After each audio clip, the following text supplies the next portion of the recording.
Hello, I'm Candid Frank Stanishi of News Talk. Welcome to the Spanglish World Network on Zingo TV channel 250. Please remember to download the Zingo TV app at the respective app stores for iOS and Android devices. While you download, make sure you rate and leave a comment. Both apps are absolutely free. Zingo TV is available on Google Chromecast, Amazon Fire TV sticks, Roku sticks, and also on all smart TVs 2016 forward. Now on News Talk, joining me is Aaron William Freeland. Hello, Aaron. Hey, Frank. Well, I hope my buddy David's doing okay. He had to go to a doctor. He was having a little bit of trouble, a little too much development in the chest, where liquid, and so that's a little scary. But as it is today, we do doctors by Zoom. So we Zoom with doctors today. So that's what he was doing today. Dave's a pretty resilient guy. I'm reasonably certain he'll be back up on his feet before too long. So here's to hoping. I think he'll be fine. I hope he will, and that's all that matters in regards to that. Okay, let's start what we've got to talk about. In Canada, we've got Alberta having a problem with racist mayoral candidate. Yes, there was a gentleman by the name of Kevin J. Johnston who ran in Mississauga against Bonnie Crombie. Got about 10,000 votes, which in and of itself is concerning enough. But he wanted to go to schools and record teenagers at prayer services because he claimed that Muslims were threatening to kill all Canadians. He's also been associated with various alt-right groups and is now running against Naheed Nenshi in Calgary for mayor there. Well, also affiliated with a street preacher and his political candidate brother, that's Artur and David Pawlowski, who were also arrested in Calgary for having anti-mask protests. So that lets you know where he's coming from. Okay, so we're kind of not pushing for him to become the mayor of Calgary. Is that where we sit? I mean, he's been charged with hate crimes, so I'd rather we not. I see behind me there's a Canadian flag. Okay, I just want you to know where my allegiance lies. Yeah. Okay, fine. Look, I spend a lot of time walking, walking around, and every so often I see a pile of excrement. And sometimes the best choice when it comes to when you run into excrement is just to walk by. Canadian refugee adjudicators. I didn't tell you about this one. This one is crazy. If you look up Canadian refugee adjudicators, they're asked to give offensive and insensitive answers to insensitive questions, right? This is something, when they come in to be a refugee, you have to answer. I get that you have to answer tough questions, Aaron. I don't know what to think of this. Like, if you ask a woman the reason she's coming to Canada, is you say, well, did you get raped? Is that why you're coming? Like, is there not a form that they can fill out? And then we don't have to say this stuff out loud in court. You know what I'm getting at? You understand what I'm saying? This sort of behavior is absolutely beyond the pale. None of that is acceptable. And asking someone why they're in therapy for an extended period of time is not acceptable. Asking someone if they know who the father of their child is not acceptable behavior by any stretch of the imagination. I got the impression that this is something that has been going on for an extended period of time. This isn't exactly a recent development. It's not that, let's be fair too, to the way the system works. The system needs some sort of corroboration, some sort of confirmation that there are issues and that people are coming in here for the reason that they say. Coming to Canada or any country in the world, you don't get to have a blank check. You don't just get to say, hey, look, I'm here because I was hurt, or I was this, or I was that. It's only fair that people ask, okay, so how were you hurt? But it doesn't have to be an open court. It doesn't have to be public. It can be handled more sensitively, more privately. And I would think, Aaron, with either experts in dealing with people who are dealing with those kinds of issues, we don't expect a woman who's been raped to just be hung out to dry and start explaining. without any kind of social assistance, if I'm making myself clear, help in having the conversation. I just hope this isn't stuff that, here we are in the middle of a courtroom and there's 12 other people waiting for their court moment. There's no way that in court, we don't always have to know everything in court. There can be an agreement between parties to keep things, I don't know. I just don't think humiliating somebody is the way to go. And that's what I'm talking about. We shouldn't be raising humiliation as an option for someone to enter into Canada. Okay, now you need to tell us out loud what your problem is. You get what I'm saying? No, I don't think any victim should ever have to relive or relitigate their own circumstances for being here. That's entirely unacceptable behavior. But I do understand that if someone is entering the country for a reason, that they should be asked to clarify and substantiate what the reason is. I understand that. I want to look at both sides here, folks. This isn't a one-sided thing. This is a two-sided coin. Okay, so President Biden has to deal with this ransomware attack. It, of course, is on a pipeline, a colonial pipeline. This is scary stuff because this has a huge impact on the economy, obviously.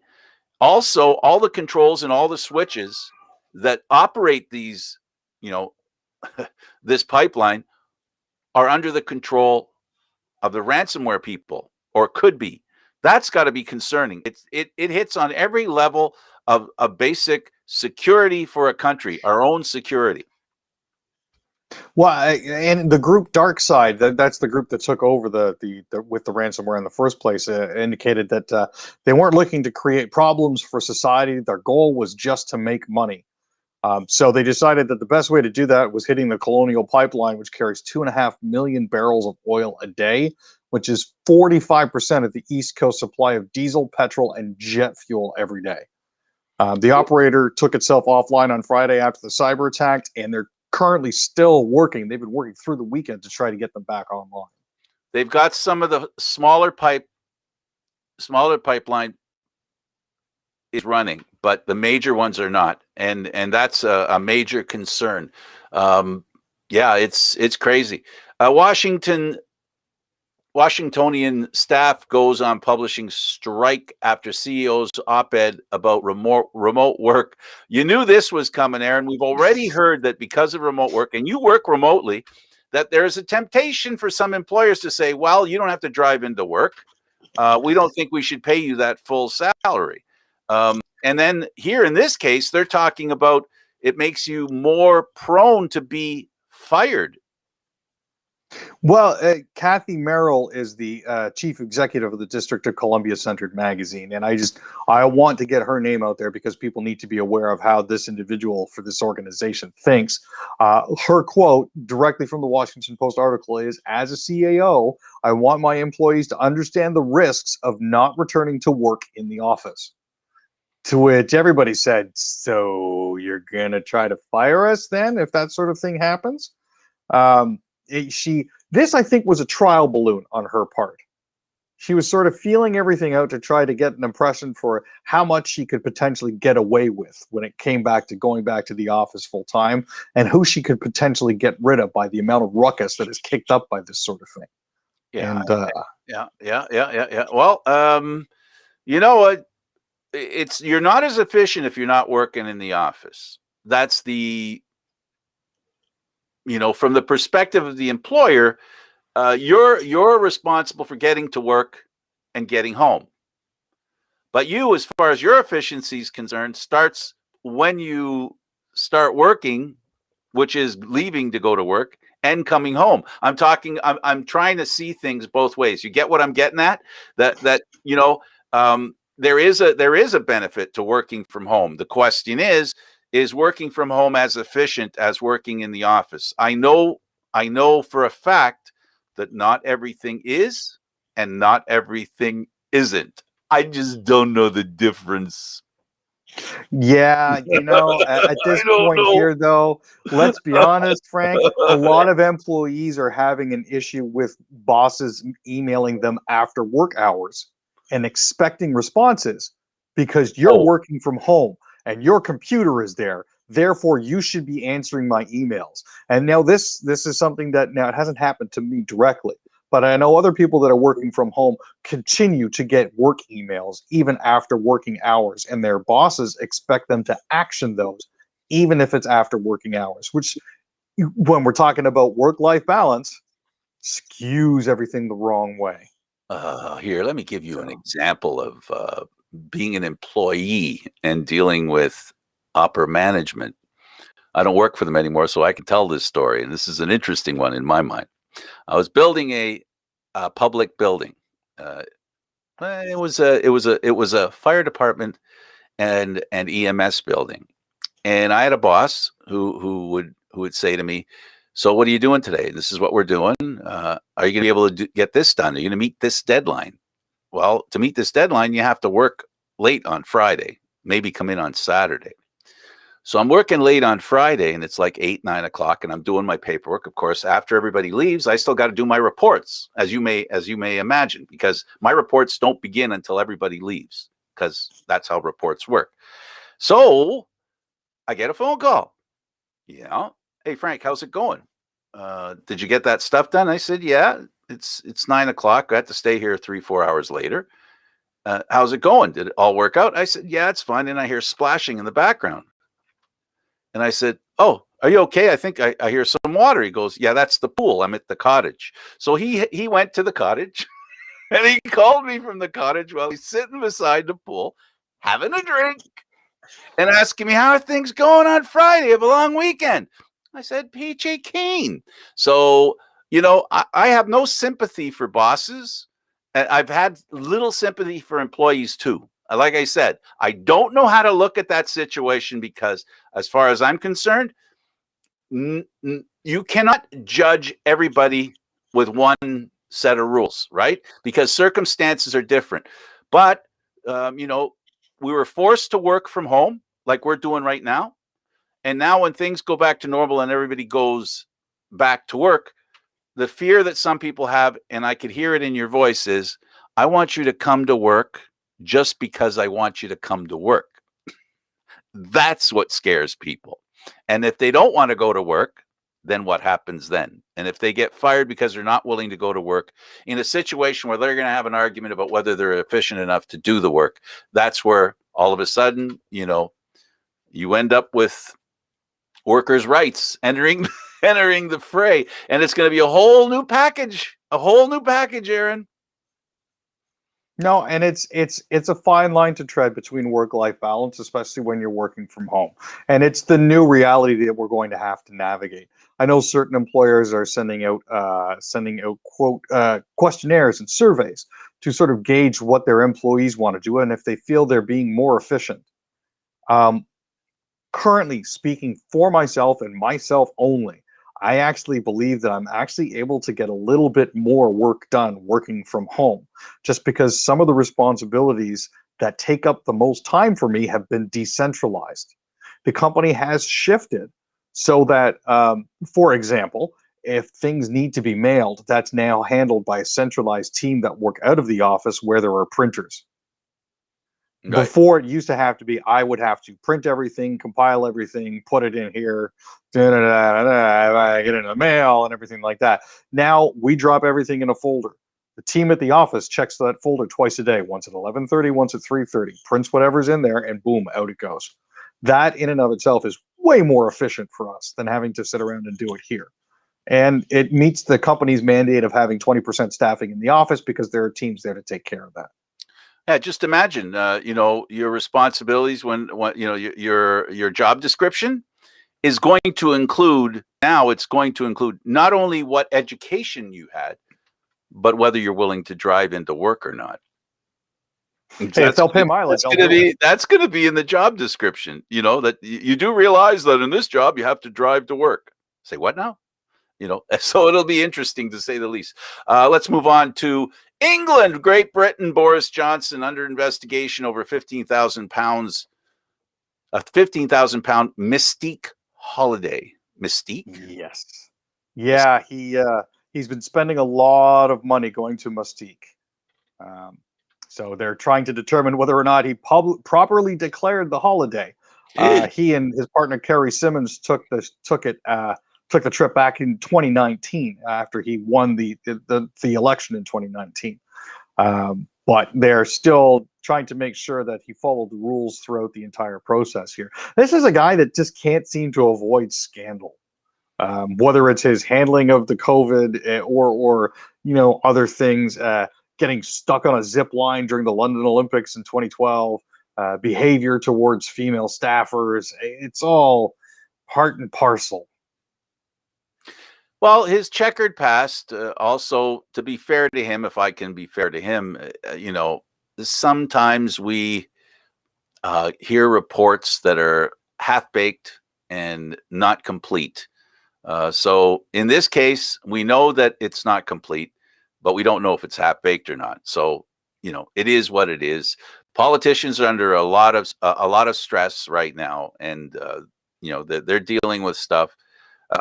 As far as I'm concerned, when we hear what happened, great, and the people in England and Great Britain deal with it. That's fantastic. Bringing it back to Canada, when it comes to COVID, 2 million Pfizer-BioNTech doses are going to be part of the rollout. Good news for Canadians. Finally getting more. And it's because provinces are now expanding their rollouts. Of course, we have to make sure that we have the adequate supply. Moderna is only delivered every 3 weeks, so that's not due to come until next week. But we do have 2 million doses that are supposedly due this week. In the start of May, by the start of May, we were supposed to have about 2.4 million, I think, a week coming in all the way through the month of June. So that's good. We're also expecting another 650,000 AstraZeneca shots to come in as well. So Absolutely. there's that looking up on that front. Absolutely, absolutely. So that the Ontario stay-at-home order may be extended. Maybe extended. I've got the feeling it's going to be until at least June 2nd at this point here. If things keep up the way that they're going with 3,000 plus cases a day, even with dropping testing levels, odds are we're going to be, in lockdown until Canada Day at least, which is, that's fine for me. I don't really go anywhere anyways, so. Okay, the EU insists that the dispute they're having with AstraZeneca is only contractual. It has nothing to do with the vaccine and the problems that we learned about earlier. Is it? Is that what it's about? Are we clear here? I'd like to take them at their word for it. I think it'd be nice every once in a while to have a straightforward story as simply as them pausing using AstraZeneca because they're not living up to their terms of the contract because they haven't sent enough in the first place. So it is what it is. Right. Whatever we can get in Canada and put in our arms, and the rest of the world, hopefully they keep producing it and keep, as fast as they can. And for every time that we hear that when the uptick on people receiving the vaccine is threatened by the fact that now we're getting into the group of people who aren't so sure they want to do it, whether it's because they don't trust it, whether they want to wait till they're sure, or they're not going to take it at all, right? We still have to produce because the whole world needs this thing because, it's the gift that keeps giving. If we don't take care of everybody, it all comes around, what goes around comes around. And we all know about all these extra strains that have come out. They're all because people aren't getting the vaccine is fast enough, or we're not able to help people to be protected from this terrible virus. Let's go to sports, and we'll start with Connor McDavid. He's hit 100 points. That in a regular season, 100 points is a feat. To do it in less than 56 games, it's more that's than pretty fantastic. Yeah. And the other people to do it, I believe their names were Yager and Lemieux. Both of them did it. I didn't believe Lemieux did it in 38 games, and Yager did it in 55. So we're looking at some very, very elite company that Connor is currently sitting in. Whether or not he'll be able to progress further because he's in Edmonton, we won't know for sure. But Did you see that post, which was very enlightening, and it made me go, The one where they showed the goaltenders from when Lemieux was playing and when Yager were playing, and then showed the goalies now that McDavid is playing against. You've got the Michelin Man, and then you got, I don't know, the No, straw back man. then, I was going to say back then everybody looked like somebody on the team's kid brother was playing for them.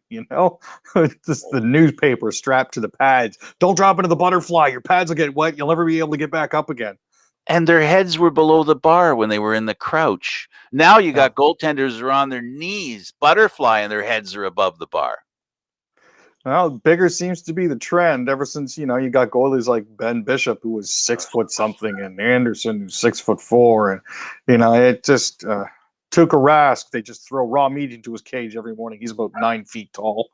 So you got the goalie equipment, then you got the flex sticks, right? The non sticks. So it's cat and mouse, baby, cat and mouse. The Flames are having a bit of a battle as far as points are concerned. Goudreau and Tkachuk. Yeah, they've had 3-point nights now for a while. They're technically not quite out of the race yet, so that's something to see. If Montreal loses and Calgary continues to win, then they could potentially find themselves in the playoff race. That's something we can touch on Saturday afternoon after all said and done. Calgary's vote, they're cheering for Edmonton, and I guess they should. John Tortorella is probably going to be on the move again, another $1 million contract. There's rumors that he's headed to New York. The New York Rangers are needing peoples. Again, interesting. Interesting that they bring him back, I believe, for a third time now. His time limit, his shelf life seems to be about 6 years. So, like Twinkies, he's going to last pretty much forever. But when they go bad in a hurry. So he's already confirmed he won't be back next season. So we'll have to see where he ends up. Kyle Lowry of the Toronto Raptors receives an honorary doctorate. Congratulations to him. Indeed. He said he's going to be calling himself the Doctor of Greatness. And he should be the Doctor of Greatness. DK Metcalf, 100-meter run. Race, I should say. World-class speed. Should defenders be concerned in the NFL? Yes. 6'4", 229 pounds, able to do 100 meters in 10.37 and a 40-yard dash in what, 4 1/4? 4 seconds flat, something like that. It's a guy definitely to be feared. We talked about the Super League recently. Juventus is they're threatening to remove them. They might get removed from Serie A. Yeah, and on top of that, Juventus has been having some other troubles keeping themselves in the top 4 in the league. On top of the fact that the Super League isn't necessarily proceeding, they managed to find themselves on the wrong end of the score against AC Milan 3-0 the other day. So, Super League, not so super. And we didn't talk about the Leafs. They've got games left against Winnipeg and Ottawa. Very important, very critical to prepare for the end. We talked about Vancouver may or may not play games. The North Division is really interesting, and the rest of the divisions, except for I'm trying to figure out. I'm looking in the standings. They're saying that Dallas still has a chance, or do they? I'm confused about that. What's up with that? It's very on the outside at this point. Of course, you remember that they did have to delay their start of the season by about 3 weeks. Right. They did finally manage to get mostly caught up. I'm just curious as to how they think that they could potentially make it in, because as it currently stands, the Discovery Central is already locked in. You got Carolina, Florida, Tampa, and Nashville. So it appears that Dallas is finally done. Yeah, but they don't put them as done. If you notice, the official statistics. It's up there now. Oh, is it up there now? Because yeah, they were out like the other. There were 4 teams in, and they were still not out. How can you do that? But anyway, thank you for clarifying that. That ends another show for us, Aaron. Thank you so much, buddy. Thanks for having me, Frank. That's Aaron William Freeland. I'm Candid Frankston. Thank you for watching News Talk, seen live Mondays and Wednesdays at 6 p.m. Eastern Standard Time. The show can also be heard on the Spanglish World Radio Network. For News Talk, other news, entertainment, and sports programming we offer, please check out SpanglishWorld.ca. Spanglish World, watch it, hear it, read it, download it, and live it. Thank you for watching. I'm Candid. Until next time, and that would be Wednesday.